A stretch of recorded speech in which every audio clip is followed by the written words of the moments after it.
இப்படி ஒரு A to set ஒரு ரைடுக்கு ஸ்பான்சர்ஷிப் கொடுக்குற அந்த பெரிய கம்பெனி யாருடா? கண்டிப்பாக அந்த கம்பெனியை நான் உங்களுக்கு இப்போவே ரிவீல் பண்ணிடுறேன்.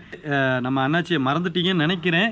அவனுங்க என்னத்துக்கு எல்லாம் உனக்கு உழைக்க தெரியலனா நீ எதுக்கு அப்புறம் இந்த ஒரு உலகத்தில் சர்வைவல் பண்ண முடியுங்க?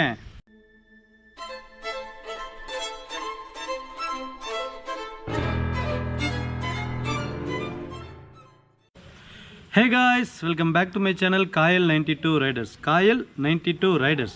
இந்த வீடியோவில் உங்கள் கூட தான் நான் பேச போகிறேன். வேறு எந்த கண்டென்ட்டும் கிடையாது. உங்கள் கூட நான் நிறைய விஷயங்களை ஷேர் பண்ணுறதுக்காக மட்டும்தான் இந்த வீடியோ. ஸோ கண்டிப்பாக ஃபுல்லாகவே பாருங்கள். ஏன்னா உங்கள் கூட நான் பேசுகிறதுனால நீங்கள் ஸ்கிப் பண்ணிவிட்டு போனீங்கன்னா நிறைய விஷயங்களை நான் உங்களுக்கு சொல்கிறது உங்களுக்கு தெரியாமல் போயிடலாம். ஸோ அதனால் கண்டிப்பாக ஃபுல்லாக பாருங்கள். கொஞ்சம் இன்ட்ரெஸ்டிங்காக இருக்கும். ஏன்னா நம்மளுடைய அப்கிரேடான ஒரு ரைடை பற்றின வீடியோ தான். ஸோ வாங்க வீடியோக்குள்ளே போகலாம். இமாச்சல பிரதேசத்துலேருந்து காயல் 92 ரைடர்ஸ்.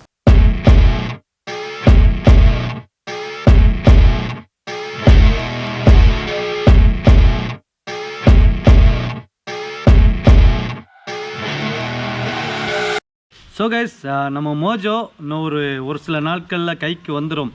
வந்த உடனே பார்த்தீங்கன்னா நம்ம ஒரு பெரிய லாங் ரைடு போகிறோம். நான் அதை போன வீடியோவில் சொல்லியிருப்பேன். பெரிய சர்ப்ரைஸ் இருக்குது, பெரிய லாங் ரைடு இருக்குது. அதை வந்து நெக்ஸ்ட்டு வர்ற வீடியோவில் உங்களுக்கு சொல்கிறேன் அப்படின்னு சொல்லிட்டு. ஸோ அந்த இதுதான் இந்த வீடியோ. ஸோ நம்ம சேனலில் போன வருஷம் 2021 மார்ச் 31 வந்து பார்த்திங்கன்னா லடாக் போயிருந்தோம். லடாக்குங்கிறது எனக்கு ஒரு 4 வருஷ ட்ரீமாக இருந்துச்சு. அதுக்குண்டான ப்ரிப்பரேஷன்ஸ்லாம் பண்ணி ரைடு எக்ஸ்பீரியன்ஸ் ரைடெல்லாம் பண்ணி பார்த்துட்டு அதுக்கப்புறம் போன வருஷம் பார்த்திங்கன்னா நான் லடாக் போயிட்டு வந்தேன். அந்த இதை வந்து நான் கம்ப்ளீட்டாக ஒரு வீடியோவாக எடுத்து உங்களுக்கு நான் போட்டிருந்தேன். அந்த வீடியோவுக்கும் நீங்கள் நல்ல சப்போர்ட்டு கொடுத்துருந்தீங்க. அந்த வீடியோவில் வந்து நான் லடாக்கை கம்ப்ளீட்டாகவே நான் எக்ஸ்ப்ளோர் பண்ணியிருப்பேன். அதில் வந்து சில இடத்துல பார்த்திங்கன்னா நம்ம பைக்கை அலோவ் பண்ணலை. ஸோ ஃப்ளைட்டில் போயிட்டு சில விஷயங்களை பண்ண வேண்டியதாக இருந்துச்சு. அந்த லடாக் ரைடு பண்ணியிருக்கும் போதே எனக்கு வந்து ஒரு ஆசை. என் ஒய்ஃபு கூட அதுக்கு பர்மிஷன் கொடுத்துருந்தாங்க. நீ ஒரு தடவை தான் போகணும். அந்த ஒரு தடவையும் பார்த்தீங்கன்னா இந்தியாவில் நீ எங்கெங்கே போகணும்னு நினைக்கிறியோ அது எல்லாத்தையும் போயிட்டு வந்துடுறா. திருப்பி போகணும்னு சொன்னீங்கன்னா விளக்கு மாத்தாலே அடிப்பேன்ட்டா. விளக்கு மாறு பிஞ்சிரும். என்ன ராக்கு மாமனை கொஞ்சம் கூட மரியாதாம பேசிக்கிட்டு இருக்க? எது மாமனா? அதானே பென்சில்ல மீச வரைஞ்சவரெல்லாம் எனக்கு மாமனா? போடா. ஆனால் வேறு வழி இல்லை. நான் வந்து கொரோனா செகண்ட் வேவ் வந்துட்டு என்னை விளக்கு மாற்ற அடியை வாங்க வச்சிருச்சு. திருப்பி போடா அப்படின்னு சொல்லிட்டு லடாக்கை மட்டும் பார்த்துட்டு நான் நேராக பார்த்திங்கன்னா வீட்டுக்கு ரிட்டர்ன் வந்துட்டேன். அதனால் போன வருஷம் பார்த்திங்கன்னா நம்ம இந்தியாவில், அதாவது நம்ம போகணும்னு நினச்ச அந்த நார்த் ஈஸ்ட்டு, அஸ்ஸாம், சிக்கிம் இந்த மாதிரி இடங்களுக்கெல்லாம் போக முடியல. அதே பார்த்திங்கன்னா நம்ம செப்டம்பர் அக்டோபரில் போயிடலாம் அப்படின்னு ஒரு ஐடியா வச்சுருந்தேன். ஒரு 3 மாதம் 4 மாதத்துக்கு கேப்பில் போகிற மாதிரி. ஆனால் அதுக்கு நம்ம வண்டியும் ஒத்துழைக்கலை, நம்மளுடைய பட்ஜெட்டும் எதுவுமே ஒத்துழைக்கலை. அதனால் போக முடியாமல் போயிடுச்சு. அப்போவே நிறைய பேர்ட்டு சொல்லியிருப்பேன், நான் நார்த் ஈஸ்ட் வந்து நவம்பர் மாதம் கண்டிப்பாக போவேன் அப்படின்னு சொல்லி நிறைய வீடியோஸ்லையும் சொல்லியிருப்பேன். நிறைய ஃப்ரெண்ட்ஸ்கிட்ட எல்லாம் ஷேர் பண்ணியிருக்கிறேன். பட் நம்மளால் போக முடியல. ஆனால் 2022 நார்த் ஈஸ்ட் ரைடு போகிறதுக்கு உண்டான வாய்ப்பு அமைஞ்சிருச்சு. எனக்கு செம்ம சந்தோஷமாக இருக்குது. ஒரு 10 நாளாகவே அதுக்குண்டான அந்த நார்த் ஈஸ்ட்டுக்கு உண்டான மூடுக்கு வந்துட்டேங்க. முழுக்க அதை பற்றின வீடியோஸ் பார்க்குறேன், அதை பற்றின டீட்டெயில்ஸ் பார்க்குறேன், என்னோடய ஃப்ரெண்ட்ஸுக்கிட்டலாம் அதை கேட்குறேன். இப்போ நார்த் ஈஸ்ட்டில் இருக்கிற நம்ம தமிழ் நண்பர்கள்ட்டெல்லாம் நம்ம அதை கேட்டு என்னென்னு தெரிஞ்சுக்கிட்டு இருக்கிறேன். அப்படியே ஒரு என்ன சொல்கிறது, கல்யாணம் பண்ண போகிற மாப்பிள்ளை மூடு வரும்ல, அந்த மாதிரி நம்ம நார்த் ஈஸ்ட் போகிறதுக்குனால நமக்கு அப்படியே நார்த் ஈஸ்ட் மூடு வந்துருச்சுங்க. ஆளை பார்த்தா டம்மி பீஸா இருக்க, பயங்கரமான ஆளா இருக்கேடா. முழுக்க அந்த மைண்ட் செட் தான். எப்போவுமே தூங்கும் போதும் அதே நினப்பு தான். அப்புறம் நைட்டு ஃபுல்லாக அதை பற்றின வீடியோஸ் பார்த்துக்கிட்டு இருக்கிறது. நான் நிறைய சர்ச் பண்ணி வச்சுருந்தேன். போன வருஷமே நான் வந்து லடாக் போகும்போதே அதை பற்றினியும் வீடியோஸ் நிறைய பார்த்து வச்சுருந்தேன். எங்கெங்கே போகணுங்கிற ரூட் மேப்லாம் போட்டு வச்சுருந்தேன். பட் அன்ஃபார்ச்சுனேட்டாக போக முடியல. இதுக்கு உங்களுக்கு ஒரு கேள்வி வரலாம், என்ன நீ திடீர்னு ஒரு ரைடெலாம் போய்கிட்டு இருக்க, இதுக்கெல்லாம் எங்கடா காசு? இப்போ பாரு லடாக் போனேன், அதுக்கப்புறம் இப்போ நார்த் ஈஸ்ட்டு போகிறேன், இதுக்கெல்லாம் எங்கேருந்து உன்ட்ட காசு இருக்குது அப்படின்னு நீங்கள் கேட்குறது எனக்கு அப்படியே கேட்குது. எனக்கு ஃபைனான்ஸ் பண்ணுறதுக்கு வந்து பார்த்திங்கன்னா, அதாவது ஸ்பான்சர்ஷிப் கொடுக்கறதுக்கு ஆள் இருக்குங்க. நிறைய ஸ்பான்சர்ஸ்கிட்ட பேசியிருந்தேன். கடைசியில் ஒரே ஒரு ஸ்பான்சர் ஓகே சொல்லிட்டாங்க. எல்லா பேமெண்ட்டையும், அதாவது மொத்த ரைடு ஏ டு செட் நான் வீட்டில் இருந்து திருப்பி நான் வீட்டுக்கு வந்து சேர்கிற வரைக்கும் உண்டான செலவு எல்லாத்தையுமே அந்த ஸ்பான்சர் தான் எடுத்துக்கிறதுன்னு சொன்னாங்க. ஸோ அதனால் ரொம்ப சந்தோஷம் எனக்கு. ஏன்னா ரொம்ப கஷ்டப்பட்டு இருந்தேன் பணத்துக்காக. அதுக்கப்புறம் அந்த ஸ்பான்சர் வந்து கொடுத்த உடனே எனக்கு வந்து ஓகே நீ போயிட்டு வாங்க அப்படின்னு சொன்ன உடனே ரொம்ப சந்தோஷப்பட்டுட்டு பார்த்திங்கன்னா ரைடுங்கிறத சந்தோஷமாக போய்கிட்டு இருக்கேன்.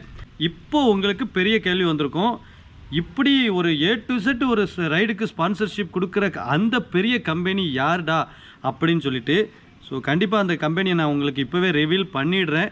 ஏன்னா ஃப்யூச்சரில் ரிவீல் பண்ண விட மாட்டாங்க, இப்போவே பண்ணத்தான் வேலைக்கு ஆகும். அந்த கம்பெனி யாருன்னாச்சுன்னா என் ஒய்ஃபு தாங்க. ரொம்ப ஒன்றும் வெளியிலலாம் கிடையாது. என் வீட்டம்மாட்ட தான் பணம் கேட்டு, அம்மா தாய் கொஞ்சம் தாம்மா நான் போயிட்டு வந்துடுறேன் அப்படின்னு சொல்லிட்டு கேட்டிருக்கேன். அவங்களும் முடங்கி கடைசியில் தின்னாடி எல்லா இதையும் பண்ணி கடைசியில் கொடுக்குறேன் அப்படின்னு சொல்லி ஒத்துக்கிட்டாங்க. அப்புறம் நம்ம உழைப்பு காசும் இருக்குது. நம்மளை நம்பி யாருங்க ஸ்பான்சர் தருவா சொல்லுங்கள்? நானும் நிறைய 2-3 கம்பெனியில் எனக்கு தெரிஞ்ச தமிழில் கேட்டு பார்த்தேன், ஆனால் ஒன்றுமே கிடைக்கல. ரைடுக்கு வந்து எந்த ஸ்பான்சர்ஷிப்பும் கிடைக்கல. ஸோ இந்த ரைடு வந்து முழுக்க நம்மளுடைய சொந்த காசு, நம்ம உழைச்ச காசு. ஸோ யாருக்காகவும் கவலைப்படாமல் இந்த ரைடை முழுக்க என்ஜாய் பண்ண போகிறேங்க. எப்படி லடாக் ரைடை வந்து நான் ஏன் ஸ்டைலில், அதாவது திருநெல்வேலி ஸ்லாங்கை கலந்து அடித்து சொன்னேன் பண்ணி உங்களுக்கு வந்து அதை கொடுத்துருந்தேன். ஸோ அதனால் அதுக்கப்புறம் என் மேலே அன்பு வச்சு நிறைய ஜனங்கள் இருக்கீங்க. ரொம்ப சந்தோஷம். எங்கே போனாலும் காயல் 92 அப்படின்னு சொல்லி சொல்கிறாங்க, நிறைய பேர் சொல்கிறாங்க. அதெல்லாம் எனக்கு உண்மையாக பொய்யானே தெரியல.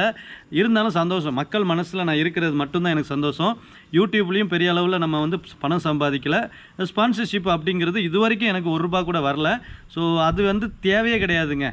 மக்கள் மனசை ஜெயிச்சிருக்குமா, நம்ம வீடியோவை பார்க்குறவங்க சூப்பராக பண்ணுறான்டா, இவன் வேறு லெவலில், இவன் வந்து இவனை பார்க்கவே எனக்கு பிடிச்சிருக்கு அப்படின்னு சொல்லி சொல்கிறாங்கல்ல, இவனை பார்த்தாலே சிரிப்பாக இருக்குன்னு வேறு நிறைய பேர் சொல்கிறீங்க. ஸோ ரொம்ப சந்தோஷங்க. அதை சம்பாதிச்சிருக்கோம் பார்த்தீங்களா, அது போதும். அந்த ஒன்றுக்காக தான் திருப்பி நம்ம நார்த் ஈஸ்ட்டை வந்து நம்ம ஸ்டைலில், நம்மளுடைய ஓன் ஸ்டைலில் பண்ண போகிறேன். நம்ம ஓன் ஸ்டைலில் பண்ணுறது இல்லாமல் ஒரு கான்செப்டோடு பண்ண போகிறேங்க. அந்த கான்செப்டும் பார்த்திங்கன்னா ஒரு புதுவிதமாக இருக்கும். அந்த கான்செப்ட் வந்து இப்போதைக்கு அவசியமான ஒரு விஷயத்தான் எடுத்து நம்ம வந்து செய்ய போகிறோம். அதை வந்து இந்த இந்தியா முழுக்க கொண்டு போய் நம்ம சேர்க்க போகிறோம். அதுக்கு எந்தான எல்லா விஷயங்களையுமே வந்து பார்த்திங்கன்னா இன்னொரு வீடியோ இல்லைனா நம்ம வந்து கிளம்புறோம்ல, அந்த வீடியோவில் நான் உங்களுக்கு கண்டிப்பாக ஷேர் பண்ணுறேன். அதுக்கு முன்னாடி நம்ம மோஜோவுடைய டெலிவரி இருக்குது. ஸோ டெலிவரி என்னைக்குங்கிறத வந்து உங்களுக்கு இன்ஸ்டாகிராமில் நான் போஸ்ட் போடுவேன், கண்டிப்பாக போஸ்ட் போடுவேன். யூடியூப்லேயும் மேபி நான் வந்து சின்ன ஒரு இன்ட்ரோவாக நான் கொடுத்துட்றேன். அதை வச்சு நீங்கள் வந்து யாராவது நம்ம சென்னையில் இருக்கிறவங்க கண்டிப்பாக அந்த இதில் வரணும்னு நினச்சிங்கன்னா கண்டிப்பாக வாங்க. ஐயோ நீங்கள்லாம் வரணும் தாங்க எனக்கு ரொம்ப ஆசை. நிறைய பேர் ப்ரோ நானும் வரலாமான்னு கேட்குறீங்க. ஐயோ 4 பேர் வந்தால் எனக்கு கெடா விருந்து போட்டு சோறு போடுவாங்க, அந்த அளவுக்கு சந்தோஷப்பட்டுருவேன். அவ்வளோ ஒரு ஹாப்பி எனக்கு. 4 பேர், அவன் ஒருத்தன், எத்தனையோ பேர் டெய்லி வண்டி வாங்கிட்டு இருக்காங்க, அவங்களுக்கெல்லாம் போகாதவங்க என்னையை தேடி வர்றீங்கல்ல, அதுவே வெறித்தனங்க, வேறு லெவல். அந்த ஒரு சந்தோஷத்துக்காக கண்டிப்பாக நீங்கள் வந்து வாங்க. அது என்னைக்குங்கிறது, ஏன்னா 26 நான் டெலிவரி சொல்லியிருந்தேன், ஆனால் 26 சனிக்கிழமையாக இருந்திருக்கு. எனக்கு சத்தியமாக நான் அதை கவனிக்காமல் விட்டுருக்கேன். 26 கண்மூடித்தனமாக அது ஒரு வீடியோ பண்ணி போட்டாச்சு. ஆனால் 26ங்கிறது ஒரு சனிக்கிழமை. ஸோ சனிக்கிழமை வண்டி வந்து தருவாங்களா என்னன்னு தெரியல. அதுக்கு முன்னாடியே அவங்க நம்பரோ ரெஜிஸ்ட்ரேஷனோ பண்ணியிருக்கணும். இல்லை அப்படின்னா கூட நமக்கு ஷோரூம்லேருந்து கொடுக்குற மாதிரியாவது ஒரு வீடியோ பண்ணிக்கிடலாம், வாங்கிக்கிட்டு நம்ம வந்து சப்ஸ்கிரைபர்ஸை வச்சு வாங்கிக்கலாம். ஆனால் அதுவும் என்றைக்குன்னு தெரியல. ஸோ மேபி நம்ம சண்டேவை பண்ணிடலாம் அப்படின்னு தான் நினைக்கிறேன். வண்டி நமக்கு வந்து 26 கைக்கு தந்துட்டாங்க அப்படின்னா ஒரு நாள் வெயிட் பண்ணி நம்ம வந்து பார்த்திங்கன்னா 27ஆம் தேதி நம்ம வண்டி வாங்கிடலாம். ஸோ 27ஆம் தேதி உங்களுக்கு வந்து அந்த டெலிவரி டேட் இருக்கும். இதுதான் வந்து நான் வந்து கன்ஃபார்மாக சொல்ல, இதையும் நான் இன்ஸ்டாகிராம்லேயும் யூடியூப்லேயும் ஒரு 2 டேஸ் இருக்கு இல்லையா, அதுக்குள்ளே நான் வந்து உங்களுக்கு அப்டேட் பண்ணிடுறேன். ஓகே, நம்ம வந்து அந்த ஒரு சந்தோஷத்தை அடுத்ததாக நம்ம கொண்டு போயிட்டே இருப்போம். நார்த் ஈஸ்ட் ரைடுலேயுமே வந்து அந்த கான்செப்ட்லாம் சொன்னல, இது எதுக்குமே வந்து வெளியாள்களோட ஐடியா கிடையாது, முழுக்க என்னுடைய ஐடியா தான். ஒரு பயணம், அந்த பயணம் சிறப்பானதொரு தருணமாக மாறணும் அப்படிங்கிறது தான் என்னுடைய ஆசை. அந்த தருணத்துக்காக காத்துட்ருக்கேங்க. ஒவ்வொரு நாளையும் ஒவ்வொரு மணித்துளையும் எண்ணி காத்துக்கிட்டு இருக்கேன். ஒரு 10 நாளாகவே அதுக்குண்டான இதெல்லாமே பண்ணிக்கிட்டு இருக்கேன். அதுக்குண்டான மோஸ்ட்லி என்கிட்ட இருக்குது. ஸோ புதுசாக சில ஐட்டங்கள் மட்டும் வாங்க வேண்டியிருந்துச்சு, எல்லாத்தையுமே வாங்கிக்கிட்டு இருக்கேன். அடுத்த வீடியோ மேபி நம்ம என்னென்ன கொண்டு போகிறோங்கிற வீடியோவாக கூட இருக்கலாம். ஸோ கண்டிப்பாக வெயிட் பண்ணுங்கள் அந்த வீடியோக்காக. வேறு லெவல். நிறைய பேர் வந்து நார்த் ஈஸ்ட்டு போகிறீங்களா, எல்லாம் இது சீசனா ப்ரோ அப்படின்னு சொல்லி சில பேர் கேட்குறதும் எனக்கு கேட்குது. சீசன்லாம் கிடையாதுங்க, வாய்ப்புகள் அமைகிறது தான். நீங்கள் வந்து ஒருத்தங்கிட்ட ₹1,00,000 கொண்டு போயிட்டு தம்பி கிளம்புப்பா நார்த் ஈஸ்ட் அப்படின்னு சொன்னால் கண்டிப்பாக சத்தியமாக நிறைய பேரால் முடியாதுங்க. அவங்களுக்குன்னு நேரம் வேணும், அவங்களுக்குன்னு லீவு வேணும், அவங்களுக்குன்னு பொறுப்புகளை ஒப்படைச்சிட்டு வரணும். இது எல்லாத்தையும் தாண்டி தான் பண்ண முடியும். அதனால் இஷ்டத்துக்கு எல்லோரும் நார்த் ஈஸ்ட்டு போகிறாங்கன்னு நினைக்காதீங்க. 1000 பேர் யோசனை பண்ணால் ஒரு 10 பேர் போக வாய்ப்பு இருக்குது. அந்த 10 பேரில் நானும் ஒருத்தன். இப்போ போய்கிட்டு இருக்க சில பேரும் ஒருத்தங்க. ஸோ அதனால் எல்லாருடைய வீடியோவுக்கு சப்போர்ட் கொடுங்க. என்னுடைய வீடியோஸுக்கு சத்தியமாக சொல்கிறேன், கொஞ்ச நாளாகவே நம்ம அண்ணாச்சியை மறந்துட்டீங்கன்னு நினைக்கிறேன். கொஞ்சம் வியூஸு கம்மியாகிட்டே வருது இல்லை? நீங்கள் பார்த்தாலே தெரியும். ப்ரீவியஸ் வீடியோஸ்லாம் வந்து மைசூர் வீடியோலாம் ஓகே தான், எனக்கு திருப்தி. மைசூர் வீடியோலாம் 1 டேலே வந்து நல்ல ஒரு ரீச் கொடுத்தீங்க. ஆனால் அதுக்கப்புறம் போட்ட வீடியோஸ்லாம் வந்து சப்போர்ட் ரொம்ப கம்மியாக இருந்துச்சுங்க. சில நேரம் அப்செட் ஆகிட்டு, ஐயோ நம்ம எப்படி அப்படின்னு சொல்லிட்டு, மக்களுக்கு நம்ம செய்கிறது பிடிக்கலையா அப்படிங்கிற ஒரு கேள்வி வந்துருச்சு. அந்த கேள்வி வந்து அதை பற்றிலாம் நான் கவலையே படலைங்க. அந்த கேள்வி தூக்கி ஓர வச்சுட்டேன். கண்டிப்பாக உங்கள் எல்லாருக்குமே என்னை ரொம்ப பிடிக்கும். கண்டிப்பாக என்னோடய வீடியோஸ் நீங்கள் பார்ப்பீங்கன்னு தெரியும். நார்த் ஈஸ்ட் ரைடில் பொறுத்த வரைக்கும் நீங்கள் பார்க்குறது மட்டும் இல்லாமல் உங்கள் நண்பருக்கு, உங்கள் ஃப்ரெண்ட்ஸுக்கு எல்லாருக்குமே ஷேர் பண்ணுங்கள். உங்களுடைய வாட்ஸ்அப் குரூப் கண்டிப்பாக ஒவ்வொருத்தருடைய ஃபோன்லேயுமே வந்து 2-3 வாட்ஸ்அப் குரூப் இருக்கும். ஸோ அந்த வாட்ஸ்அப் குரூப்லேயும் என்னுடைய லிங்க்கை ஷேர் பண்ணுங்கள். என்ன கொஞ்சம் நம்ம உங்களுடைய நண்பனாக கேட்குறேன். உங்களோட சப்போர்ட் தான் எனக்கு வேணும்.